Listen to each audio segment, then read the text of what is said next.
राहुल और प्रिया का प्यार स्कूल से होकर कॉलेज तक पहुंच चुका था।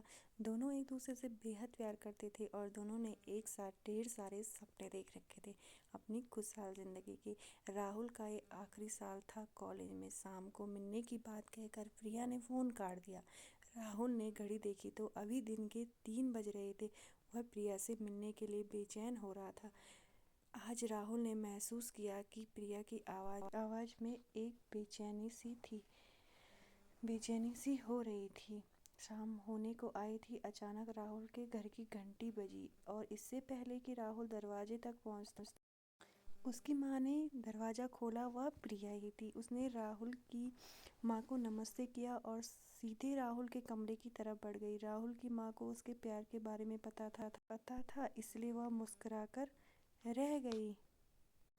राहुल की माँ ने कहा, राहुल मैं चाय बना रही हूँ।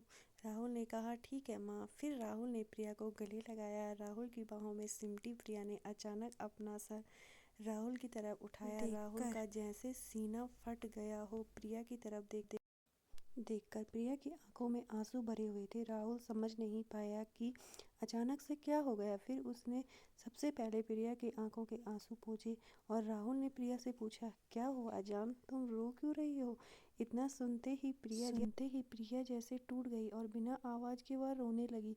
उसकी आंखों से आंसू निकलते राहुल का सीना चीर रहे थे। राहुल से रहा नहीं गया और उसने सबसे पहले दरवाज़ा बंद किया ताकि प्रिया की रोने की आवाज़ कमरे से बाहर न जाए। फिर उसने प्रिया को अपने बिस्तर पर बिठाया और खुद नीचे फर्श पर बैठ गए। प्रिया का हाथ अपने हाथों में लेकर उसने प्रिया से कहा, जान बोलो, ऐसा क्या हो गया कि तुम इतना रो रही हो? तुम्हें पता नहीं मेरे दिल पर क्या गुजर रही है? तुम्हारे आंसू देखकर अब प्लीज़ बताओ क्या हुआ? प्रिया ने अपने आंसू पोंछे और अपने आप को संभालते हुए राहुल का हाथ पकड़कर बोली, हमारा साथ यहीं तक था, हमारे रास्ते आज के बाद कभी साथ नहीं होंगे।